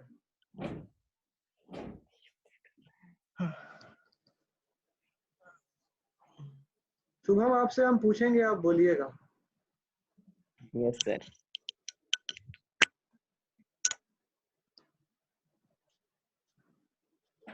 बताइए शुभम, ये आपको समझ में आया कि अल्युमिनियम लेफ्ट साइड में 1 है और राइट साइड में अल्युमिनियम 2 है, ये समझ में आया? Yes sir. लेफ्ट साइड में ऑक्सीजन 2 है और राइट साइड में 3 है, ये तो समझ में आ गया होगा। Yes sir. गुड। तो अब हमको बराबर करना है, तो बराबर करने के लिए ये इस साइड में 2 लिखा हुआ है, राइट साइड में, लेफ्ट साइड में 1 लिखा हुआ है, तो बराबर करने के लिए किसी नंबर से मल्टीप्लाई करना पड़ेगा। तो किस नंबर से मल्टीप्लाई करें और किस साइड को बताओ? सर एल के पहले 2 लगाएंगे। हाँ, लेफ्ट साइड में या राइट साइड में? सर लेफ्ट, हाँ गुड। एल्युमिनियम के तो पहले 2 लगा दिया, तो 2 की वजह से चेंज भी तो हुआ ना, तो इसको 1 को काट के हमने 2 कर दिया। 2। तो हमने चेक किया कि बैलेंस हो गया क्या, तो अल्युमिनियम तो हो गया, ऑक्सीजन नहीं हुआ। तो अब ऑक्सीजन को बैलेंस करना है, तो अब देखो यहाँ ध्यान से, ये यहाँ तुम 1 लगाओगे, 1 लिखा हुआ है तो ऑक्सीजन 2 है, 2 लगा दोगे तो 4 हो जाएगा, 3 लगा दोगे यहाँ तो 3 2 6 हो जाएगा, 4 लगा दोगे तो 8 हो जाएगा। इवन नंबर आ रहा है हमेशा। और इस साइड में देखो ऑड नंबर लिखा हुआ है, इस साइड में ऑक्सीजन कितना है, ऑड नंबर है।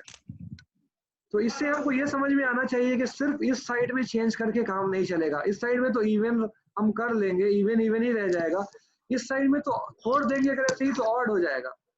तो क्या किया जाए? तो हमको समझ में आया कि दोनों साइड को इवन बनाना पड़ेगा। तो कैसे बनेगा भाई, कैसे बराबर होगा?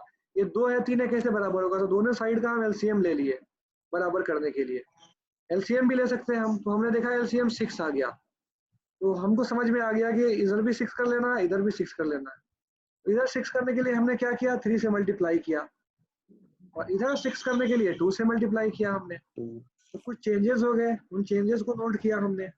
यहाँ 6 हो गया, यहाँ ऑक्सीजन 6 हो गया, मगर साथ साथ जो अल्युमिनियम बड़े प्यार से हम बैलेंस किए थे वो गड़बड़ हो गया, 4 हो गया। तो कोई दुख की बात नहीं है, अल्युमिनियम फिर से हम चेंज कर लेंगे और हमारा आंसर आ जाएगा। तो ये 2 आया था, इसको हम काट लेंगे, यहाँ हम 4 लिख लेंगे, 4 लिख लिया हमने, तो ये 2 कट गया, ये 4 हो गया। तो अब देखो बैलेंस हो गया क्या? Yes sir. अब बिल्कुल ये बैलेंस हो गया। हो गया। ऐसे सोच सोच के करना पड़ेगा। हम और एग्जांपल लेंगे तो और अच्छे से क्लियर होगा। पहले अब हम रूल्स टाइप कर रहे हैं, रूल्स या इसको कह लो, क्या बोले इसको इंग्लिश में, कोई अच्छा सा वर्ड बताओ। ट्रिक कह लो, हाँ ट्रिक, रूल्स एंड ट्रिक, क्योंकि रूल तो एक ही है, ठीक है, ट्रिक जो है और भी ज्यादा होगा। तो अब हम टाइप करते हैं यहाँ,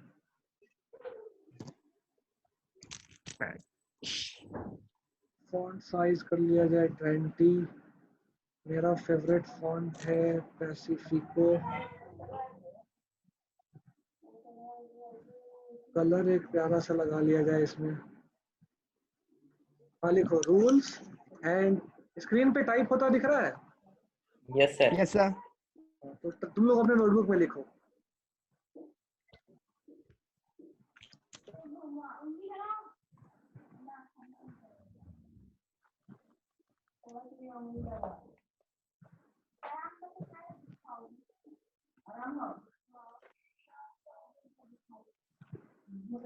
पहला, only make changes in the stoichiometric coefficient, not change the subscript. दूसरा, ये पढ़ने में आसानी हो रही है या फॉन्ट चेंज कर लें? ठीक है सर। सही है। ठीक है पढ़ा सर। जा रहा है साफ से? Yes sir. Yes sir. Fine sir. चलो सीधा नहीं समझ में आ रहा तो सीधा फॉन्ट कर लेते हैं। तो रूल ये है, बस पहला वाला रूल था। दूसरा वाला बात क्या है कि first balance those elements which appear in only one of the reactants or products. जो सिर्फ एक में अपेयर हुआ है पहले उसको बैलेंस कर लेंगे। तीसरा, leave oxygen and hydrogen for the end. Oxygen hydrogen last के लिए छोड़ देंगे। चौथा और लास्ट पॉइंट जो हमको है वो ये कि रेडिकल्स लाइक CO3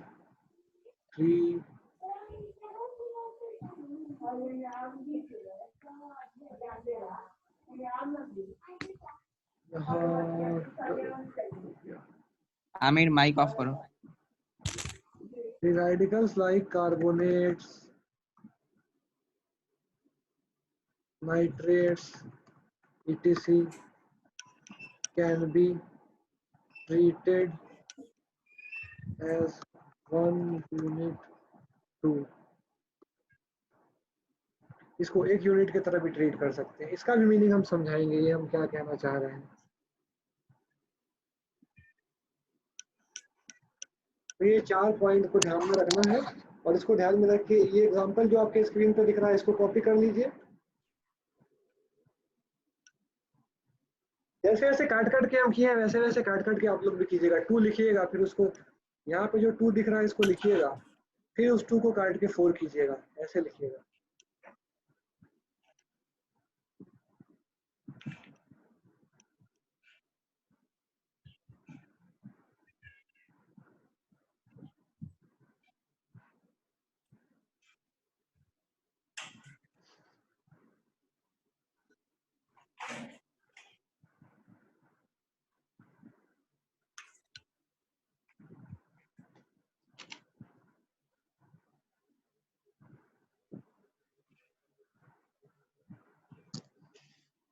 और डेसिमल वाले फॉर्म में भी हम आपको कहेंगे लिखने के लिए, क्योंकि डेसिमल वाले फॉर्म में भी कभी कभी आपको ज़्यादा जल्दी जो है सॉल्व हो जाएगा। अगर बोलिए क्या कहना चाह रहे हैं आप? सर आप मेरी साइड से अनम्यूट है। कुछ नहीं सर। तो रेज हैंड क्यों किया? रेज हैंड वाला बटन दबाया तो पहले से दबा हुआ सबसे ही दिखा रहा है। ठीक है, लिख के बता दीजिएगा मुझे।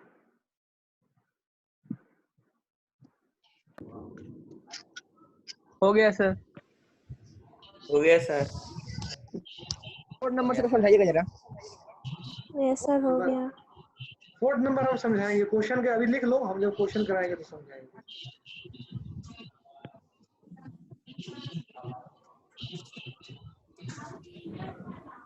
एग्जाम्पल कॉपी कर लिए? Yes sir. तो डेसिमल फॉर्म में जो लिखे थे उसको भी कॉपी कर ले। मतलब कहाँ से कहाँ तक मार्क करते क्या?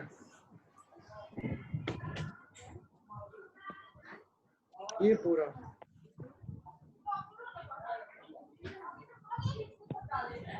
इसको भी लिख लो। हो गया सर।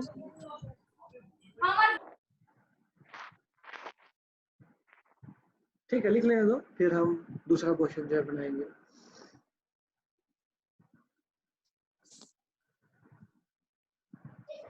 हम आज एक क्वेश्चन बस और ले पाएंगे और उसके बाद फिर आप लोगों का क्लास ओवर हो जाएगा, क्योंकि 11:30 से 9th वालों की क्लास है। C2H4 plus O2 carbon dioxide plus water.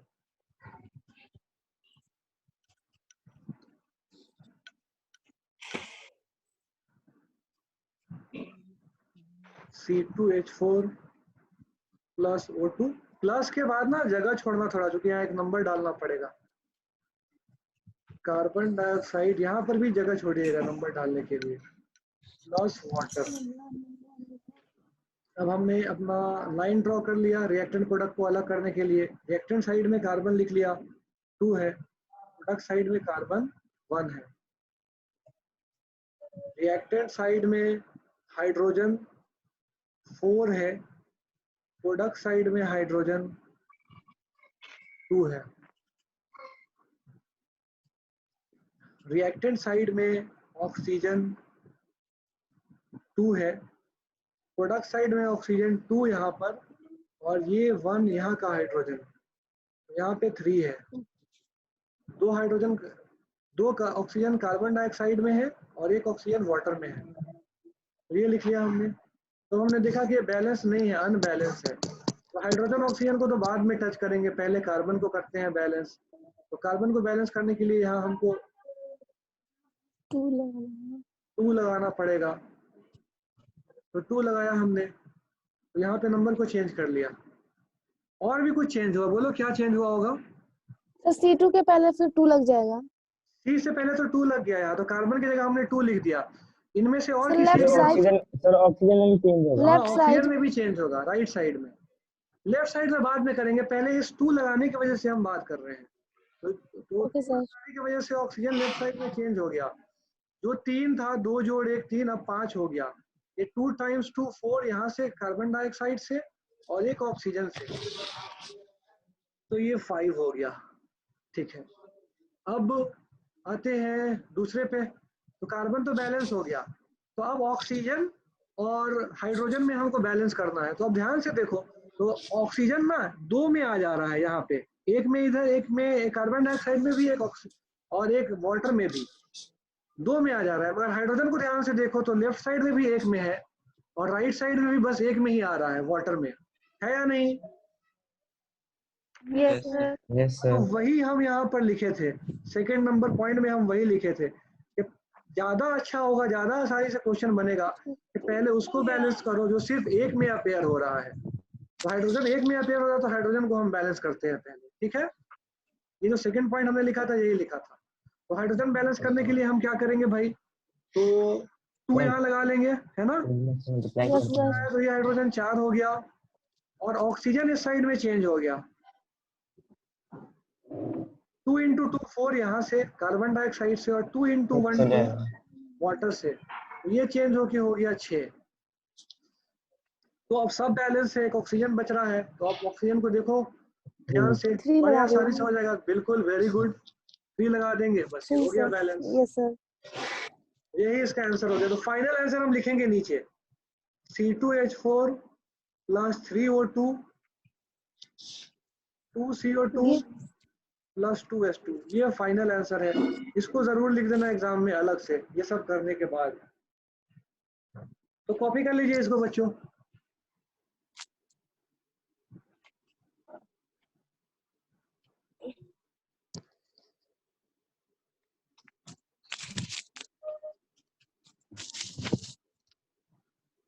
Aamir Hasan, camera क्यों ऑन कर रहे हो? तुम गंजे हो गए हो, दिखाई दे रहे हो।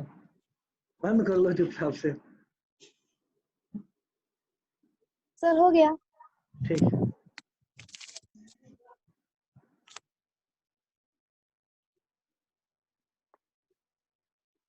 आदित्य सिंह कह रहा है अनम्यूट करने के लिए, कर दिया जाए क्या भाई आदित्य को अनम्यूट? चलिए करते हैं। हाँ आदित्य बोलो, क्या बोल रहे हो?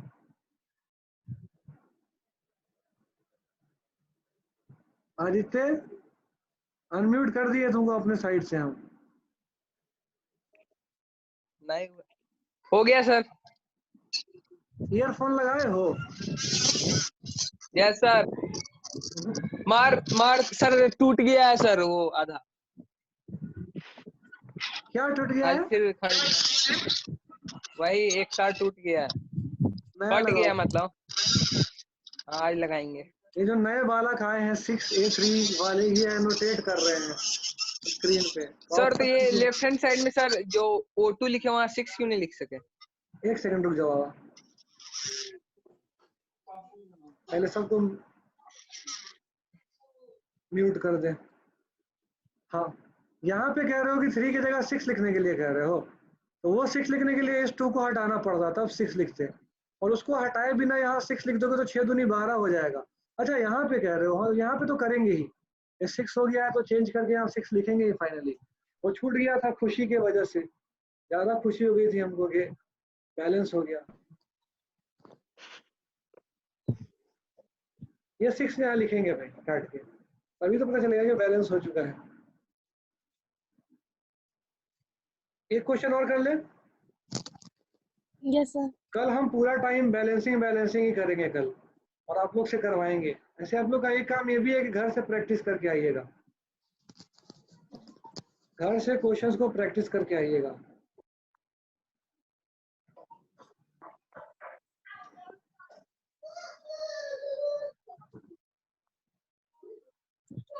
चलो इसमें से कोई एक एग्जांपल ले लेते हैं। सपोज हम D नंबर एग्जांपल लेते हैं।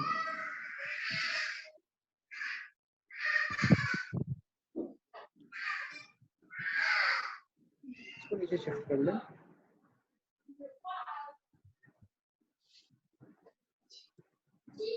इसमें से कोई एक एग्जांपल लेके जल्दी से सॉल्व कर लेते हैं। कौन सा वाला किया जाए ABCD में?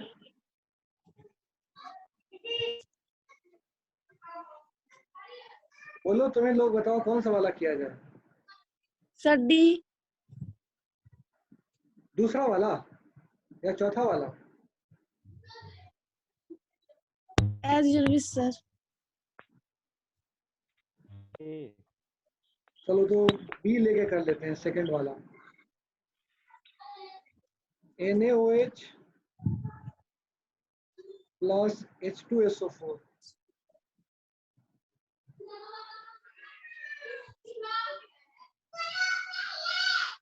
Na2SO4 प्लस H2O, ये लिया। पहले तो हम वो बाउंड्री ड्रॉ कर लेते हैं जो रिएक्टेंट और प्रोडक्ट को अलग करेगा।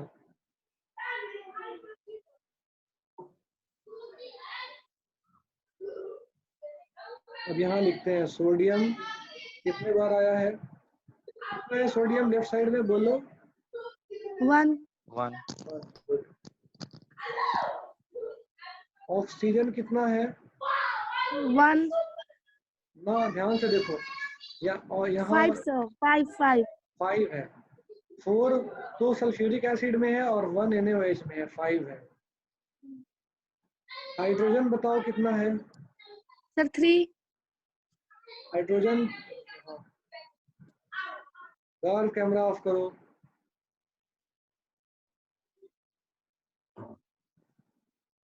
तो हाइड्रोजन 3 है, यहाँ लिख लिया। सल्फर एक और है, सल्फर को भी लिख देते हैं। सल्फर कितना है, 1 है या 4 है? ध्यान से देखो, 1 है सल्फर। गुड, हम बताए थे कि अगर ऐसे लिखा रहे SO के साथ ब्रैकेट के बाहर 4 रहता अगर, तो ये 4 दोनों में मल्टीप्लाई होता, और SO4 लिखा हुआ है तो सल्फर 1 है, ऑक्सीजन 4 है। और राइट हैंड साइड पे लिखते हैं सोडियम कितना है? 2। ऑक्सीजन कितना है? 5। पहले खाओ तब मिलेगा। हाइड्रोजन कितना पहले है? खाएगी तब मिलेगा। 2। सल्फर 1। तो हम ऑक्सीजन हाइड्रोजन को तो टच ही करेंगे बाद में सबसे, तो बचा क्या फिर? सल्फर और सोडियम। सल्फर तो बैलेंस है, बिगाड़े क्यों? तो हम ऑक्सीजन का ही जो है, सॉरी सोडियम का काम पहले कर लेते हैं। तो सोडियम को 1 को 2 करने के लिए क्या करें? यहाँ नीचे में 2 लिख दे क्या? No sir. फिर सर लेफ्ट साइड में। हाँ, उसके लेफ्ट साइड में आगे में 2 लगा दिया हमने। तो क्या क्या बदला वो सारा चेंज हम कर लेते हैं। सोडियम 1 से हो गया 2, ऑक्सीजन इस ऑक्सीजन साइड 6 में हो गया सर। 6 हो गया, very good. Hydrogen 2 2 4 sir. 4। Good. तो अब सोडियम तो बराबर हो गया सोडियम, और अब सल्फर बराबर है ही, तो बचा ऑक्सीजन और हाइड्रोजन। तो ऑक्सीजन और हाइड्रोजन दोनों 2 में आ रहा है क्या? नहीं, हाइड्रोजन 1 में आ रहा है प्रोडक्ट साइड में। तो यस सर। हम सोचे क्या किया जाए, तो हाइड्रोजन को बैलेंस किया जाए पहले। ऐसे कोई यस सर, रूल 2 नहीं है लगा कि देंगे। हाइड्रोजन को किया जाए, किसी को हम पहले कर सकते हैं। तो यहाँ 2 लगाते हैं हम पहले। 2 लग जाएगा सर। 2 लगाया हमने, तो जो जो चेंज हुआ उसको हम लिख लेते हैं। हाइड्रोजन हो गया 4, ऑक्सीजन हो गया 6। 6। वाह, हो गया। ऑक्सीजन को टच करने की जरूरत भी नहीं पड़ा। हो गया ना? यही फायदा होता है ऑक्सीजन को हाइड्रोजन को बाद में छोड़ने के लिए। ठीक है, तो फाइनल आंसर जो है एक बार नीचे में लिख लेते हैं। 2NaOH प्लस H2SO4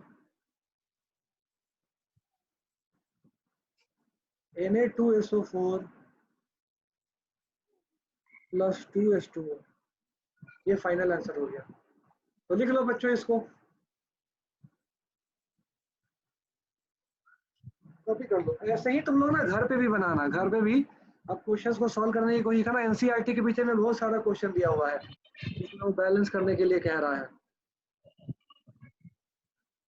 अब तुम्हारा होमवर्क है all the questions of NCERT in text and exercise both. Board पे लिख देते हैं साफ साफ शब्दों में, HW NCERT इन टेक्स्ट भी और एक्सरसाइज भी। इन टेक्स्ट बीच में होता है और एक्सरसाइज चैप्टर के एंड में होता है। कल हम डिस्कस करेंगे। और हम एग्जाम्पलर भी भेज रहे हैं आपको आज। PDF फाइल अभी एग्जाम्पलर का आपके पास चला जाएगा, तो उससे पहला चैप्टर जो है एग्जाम्पलर का वो आप सॉल्व करेंगे। ऑब्जेक्टिव क्वेश्चन और शॉर्ट आंसर क्वेश्चन, कम से कम ये 2 आज सॉल्व करेंगे आप। आज काम ज्यादा है आपका। जो नहीं सॉल्व करके आएगा तो कल हम बन जाएंगे डेंटिस्ट, का दांत तोड़ेंगे यहीं से। सर घर पर आके यहीं से तोड़ देंगे, तुम्हारा फोटो डालेंगे स्क्रीन पे, तुम लोग का कैमरा ऑन करवाएंगे और बोलेंगे मुंह सब खोलो। ठीक है, आप तोड़ मुंह सकते हैं। खोलोगे, हाँ तो मुंह खोलोगे तो उसमें जो है सर आपका व्हाट्सएप नंबर नहीं है मेरे पास। मेरा व्हाट्सएप नंबर है, स्क्रीन पे लिख दे रहे हैं।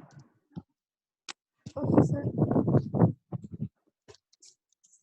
ये है, मगर व्हाट्सएप से अच्छा हम लोग टेलीग्राम यूज कर रहे हैं। टेलीग्राम से ना हम कंप्यूटर से ही क्वेश्चन भेज देते हैं। तो मेरा टेलीग्राम का नंबर है 7982073976। तो दोनों नंबर कॉपी कर लो। टेलीग्राम पे ही हमको मैसेज करना अकाउंट बना करके। टेलीग्राम सिक्योर भी होता है। टेलीग्राम में तुम चाहो तो सेटिंग कर सकते हो कि जिस भी ग्रुप में तुम ऐड हो उस ग्रुप में तुम्हारा नंबर नहीं दिखेगा, सिर्फ नाम दिखेगा। तो सेफ भी है टेलीग्राम इस मायने में। और मेरा फायदा ये होता है Okay, कंप्यूटर sir. से डायरेक्ट डाल देते हैं हम। Has everyone copied? Yes Yes, sir. sir. तो हम क्लास ओवर कर रहे हैं आप लोग का। कल फिर 10 बजे मिलेंगे इंशाल्लाह। 1.5 घंटे की क्लास आपकी चलेगी रोज। सर आज ट्रिगोनोमेट्री का क्लास है। आज हाँ डाउट क्लास, अच्छा मैसेज करेंगे तुम लोग को, ठीक है? 95% रहो श्योर कि होगा क्लास। Okay sir. ठीक है सर। ठीक, खुदा हाफिज। ठीक है, अल्लाह हाफिज। सलाम सर। वालेकुम सलाम, गुड बाय।